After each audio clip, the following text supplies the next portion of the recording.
in order to commit the draconian rule of the Kenyatta and the Moi regime. That's what the police are on the road to celebrate. And they commemorate, contrary to our God-given right to commemorate our sovereignty, which we gained through the new constitution, contrary to our God-given freedom and human rights. Human rights, what are those human rights?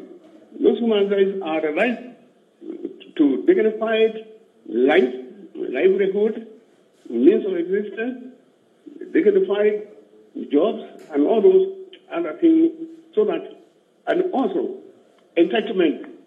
All citizens are entitled to get medicine, get education, because our constitution, even if not as clear as I do, our constitution is a system or promises a system of governance where everybody is taken care of by everybody through education, through health, through freedom of movement and association, through roads, and all those guarantees in our constitution, what are human rights, are being advanced by celebrating the violence which was there to prevent them. Today, so the Ruto regime is on the road preventing the celebration of the gains of the Sabasaba in order to celebrate its own one party and freedom and dictatorship. Okay. So, let me first of all, why is it doing so? Because it doesn't want to be corrected by the people, because the Ruto regime has stolen or has taken away parliament. It has co-opted parliament. And by co-opting parliament, it has killed the state. There is no state today in Kenya. Okay. What we have is a kleptocracy. Because the executive has stolen or kidnapped, or it has grabbed the parliament. It has opted it, and therefore there is no state, because there is no state according to this constitution. Okay. Without parliament. All right. There is no state without executive and without judiciary. So any of them, if it becomes any of the three, judiciary, executive, and the parliament, if it becomes the other, yeah, the state dies. And so the president dies because he is the president of the state. That's what I went to the State House with the NEP to keep telling Ruto. Okay.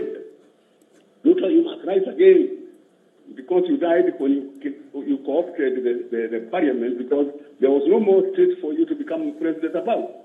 There was only the executive, and the executive is not a state. It is only one of the states. All right, Reverend, just before I move away from you and back to the panel, is that the voice of the church is very critical. And we saw when Ruto came into power, he enjoyed the voice of the church, the support of the church. But in the first few months, we've seen bishops, we've seen pastors calling him out for how he's been able to run the government. Where do you think the voice of the church stands as of today? The church was also, when Moi the dad of Ford or anything, what you call Ruto, when Ruto co-opted the parliament, he had also co-opted or bought many bishops, and they have become his sycophants. He was using the church as a market for buying votes for 2027. It is as if it's like he was using the bishops and the leaders and the priests and the pastors and the apostles. He was using them as middlemen for buying, for him to buy the electorate. Okay. And that kind of thing is unconstitutional. When he gives the Kidigi or someone else money to go and fund and buy the voters for 2027, and he is conducting slave trade. He is buying Kenyans with the money because he has impoverished them in order to buy them. All right. And I'm saying that the state has impoverished Kenya so much that it can buy almost 2/3 of the Kenyans by money, especially if the pastors agree that their churches become slaves to the market, where they sell their people. When the money is brought, they are given money, and then their people become voters for the 2027 for the kleptocratic state. So I'm saying a church got lost when they didn't understand that the poverty of their people was inflicted by the very fact that was coming to buy them. All right, Reverend. We'll be coming to you as we progress on with this discussion. Let's just head over back to our panel. Right, so Ian, it's very critical what you've heard Reverend Njoya saying, basically recounting that time and the kind of issues we're having present day with what the Gen Zs are asking for. It's an issue-based, kind of perspective they're putting out there, from education, like I mentioned earlier, taxes and the like. Now, if we go back to our old constitution, what basically, the second liberators fought for, they were moving away, or they wanted Section 2A of the old constitution out, which is what was repealed for us to have the 2010 constitution. But one of the aspects here is you have many analysts, like yourself, Sheila, who say, is the 2010 constitution under attack? Because they're saying we fought so that, this constitution can even have a walkthrough and be enacted and have a vision and be here in the way that we're embracing it. But so far we've seen, laws being flouted left, right, and center, not being interpreted in the way that it's supposed to be interpreted, right? So what's your perspective, from where we've come from to where we are at with such a progressive constitution, for that matter? Of course, with what is currently happening, just shows that we are still a very young democracy. And as it is, there comes to a point whereby each generation will have to fight for something. As it is right now, the current generation is fighting for the constitution to actually come into full life. As it is, we have never gotten to realize the power of this full constitution. And we keep on hearing statements like the people shall. It's the realization of where the power actually resides in. It resides in the people. And as we progress in terms of moving forward, we'll come to realize that there is so much that needs to be tested as far as the Constitution is concerned. And one of the key things that I find that people are now starting to realize the importance of is the right of, basically the rights of an arrested person, which are highlighted in Article 49, the right to express themselves. The fact that people didn't even know that they should be read Miranda rights. Yes, you're like, why are you taking... It's surprising. And something that you realize that social media has become this great tool for disseminating information. Take, for example, any Kenyan who is rightly arrested right now, something that will happen within a few minutes is that you'll see posters of somebody who has been abducted or they're under great threat. As we were coming here in the studio, I saw that Julius Kamau is already at Central Police Station. As they intend to live here, that's where I'll go. It's becoming a tool whereby people are starting to realize the role for LSK. And if somebody has a public interest matter, they'll tag LSK. They'll tag the President of the Law Society of Kenya, and we'll get instructions through LSK to go deal with some of these issues. So ideally, people are starting to realize how the Constitution is solely important, and the journey from, as far as the history is concerned, I think that journey, we can never erase it. As it is, Sabasaba, as a Reverend has stated, he went through a whole journey of fighting for this country. And it is, as it is right now, as much as I've seen that clip, not so much has changed as far as assaulting Kenyans, but the journey is not yet stopped. But I also believe that whatever comes next is going to be a point whereby we'll see whether this constitution is going to come into full effect and come to life. And I think this journey is just about to start. And I can see all these roadblocks. I think the government is actually doing the work for itself. So bringing so much attention to everything. And before we move on to you, Sheila, let's take a look at what even Michael League was asking earlier, the role of the church in all this. The president is, the citizens are not happy with him because of the construction of the church. And from the beginning, even during his election and the time he won and he was giving his speech, he did say that he was there through the prayers of the church. But with time, we have seen the church not happy with him, distancing themselves from him. So can we, in this particular sense, in this particular moment, with the church being built, what is the role, of it, especially in his ideology? Because there's something here. What are we supposed to understand from this? I personally, my thinking, and this is just my own opinion, for the president to go ahead and build a church in, first of all, public land, very wrong. He should not have undergone through that process without initiating the National Lands Commission. That's something that we should get into consideration. Second thing is that the state in itself should not be seen to be aligned with one particular religion. That should not particularly happen. It doesn't matter necessarily if he's using his own funds. The way he's done, he's basically assembled public procurement process into one person. He has initiated the fact that the state now is aligned to one particular religion. That's not correct. So in my view, as much as he undertakes this as a personal endeavor, the way he has gone about it is very, very wrong. There should not be a sense of that initiative from him, especially noting that he is the president himself.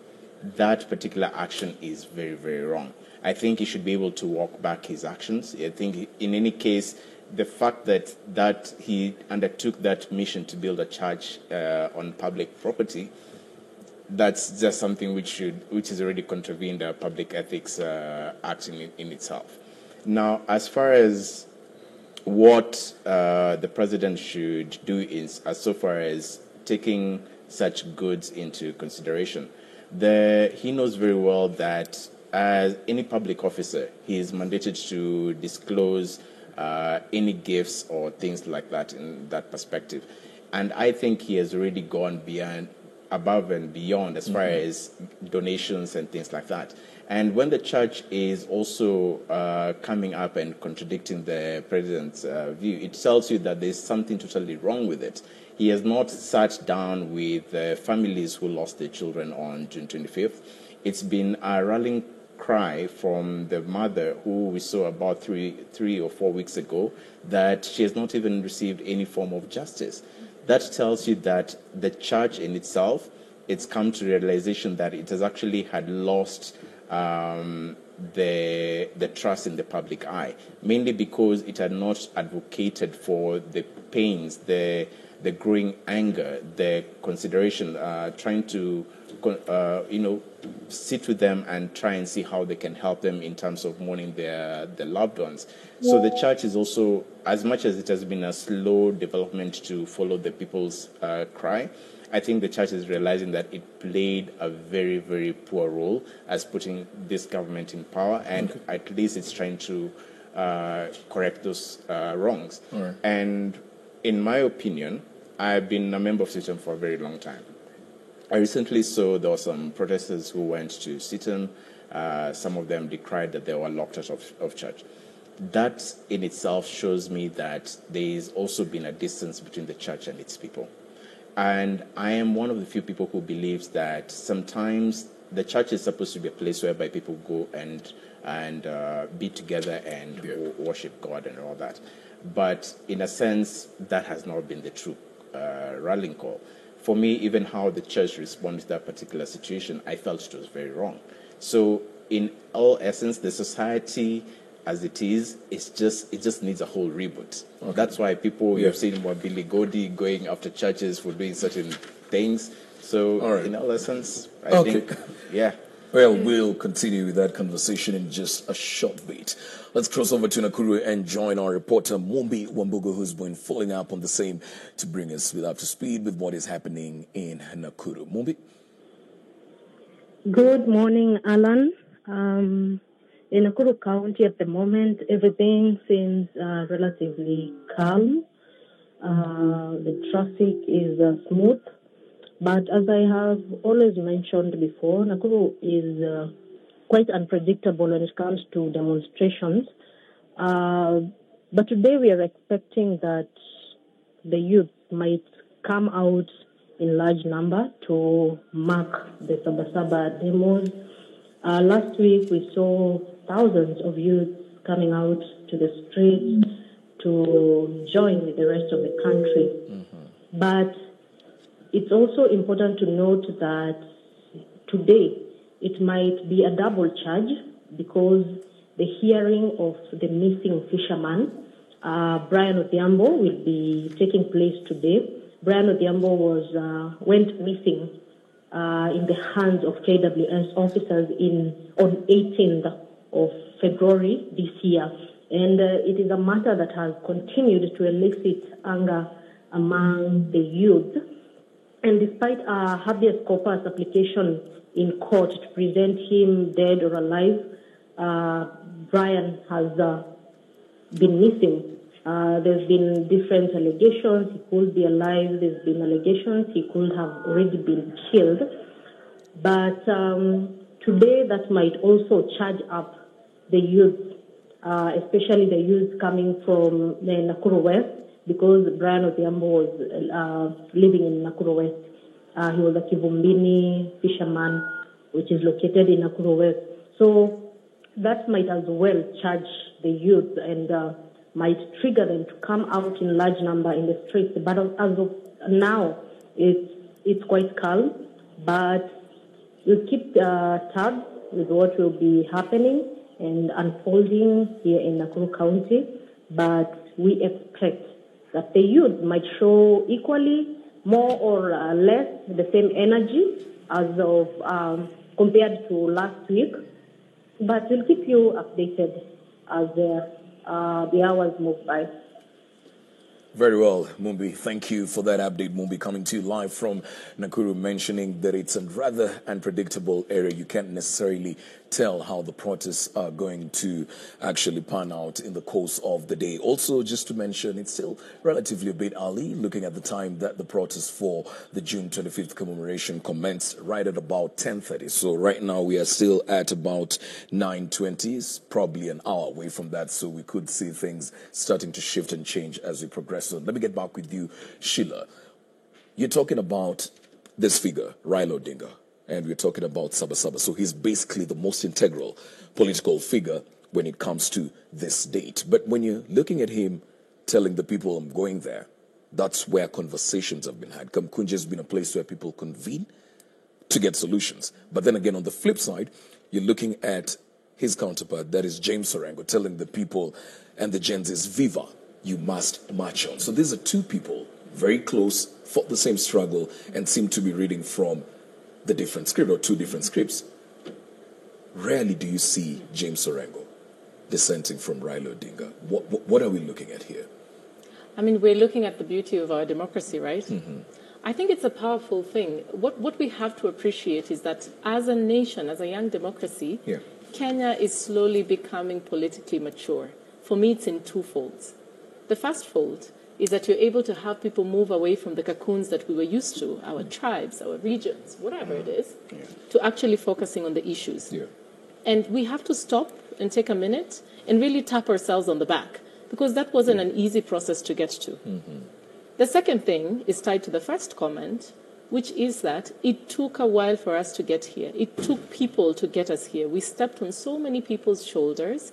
We stepped on so many people's lives in order for us to get here. Right from, decolonization all the way through to our 2010 Constitution. And so when we talk about figures such as Raila, I think it's, number one, we start off by saying, let's just give credit where it's due. Yeah. He was part of the Saba Saba movement. We have to acknowledge that. We cannot run away from it. Whether you are happy with what he's doing now or not, for me, it becomes irrelevant. For us is to say, thank you very much. You will always have my respect and my admiration for pushing us through here, because there's always a danger in telling a story where we take a snapshot of the story. Yeah. Something must have happened before to build us up to that moment. However, as we speak today, the revolution is pregnant. Whether we like it or not, whether we want to admit it or not, the revolution is pregnant. Yeah. And as Achebe always says... beg. Yes. Yes. No. We've had analysts who are Yes. saying that we cannot call this a revolution, Correct. but an uprising or a movement. What's your take on that? It's a revolution. Why? It's a revolution and not an uprising. because there's two aspects to me that would make me determine it as a revolution. The first is, of course, you have an uprising. You have people who are now aware of something and they're trying to fight against something. But there's a critical ingredient here that for me speaks to the fact that it's a revolution. There is a systemic failure that is not being addressed and will not be calmed down. So beyond the fact that it's just an uprising of people saying there's one snapshot of an action that needs to be fixed, it's the fact that you have 75% of this population that is feeling disenfranchised. And if you don't address that 75% of this population, that is what you call a revolution. It's the fact that at this point, there is no response, systemic response to this 75% of the population. So for as long as they have nothing to do and nothing to lose, you're looking at a revolution. So part of the figures from the second liberation say that we cannot have a movement that is partyless and leaderless, especially leaderless. But we are seeing the Gen Z saying, no, these are our issues, fix that. We are okay the way we are. But they say for it to be effective, they'll need the leader bit. Both of you can give us your perspective. No, absolutely. I think I always say the very foundation of this movement that is now shaking the country is looked at as the reason why it's weak. And the minute you start to put the two together and fix the dots, then you will get it. Yeah. The only reason we're able to talk about Gen Z today is the fact that they were partyless and leaderless and all those things. If they had a party, I can guarantee you they wouldn't have gotten this far, because the parties would have been based on tribes and regions and whatever other affiliations that you'd want. So the only reason it has gotten to this point is because they were partyless, leaderless, and everything else that is being looked at as, oh, but that's the weak point about it, is that they're partyless. No, the strength about it is that they're partyless. And that's even scary, because unless you really want to tackle the issues, which, if you're lazy and you're used to the usual way of fixing things, where you go into the tribe and you say, ask the tribe of X, we're going to do this and that, that's no longer an option.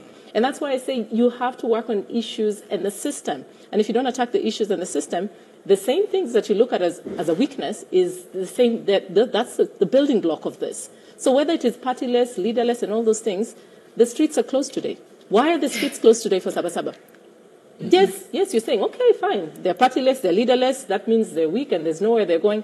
Why are there barbed wires all around? Even getting to the studio today was a problem for a movement that is partyless and leaderless. So it's causing quite a stir. All right, well, we'll come back with you, Ian. We're coming back with this conversation in just a short while. Let's take a short break right here on Amka Kenya. What you're seeing on your screens right there, live shots from Kisumu City, right around the roundabout of Kisumu Boys, next to the bus station. Those are just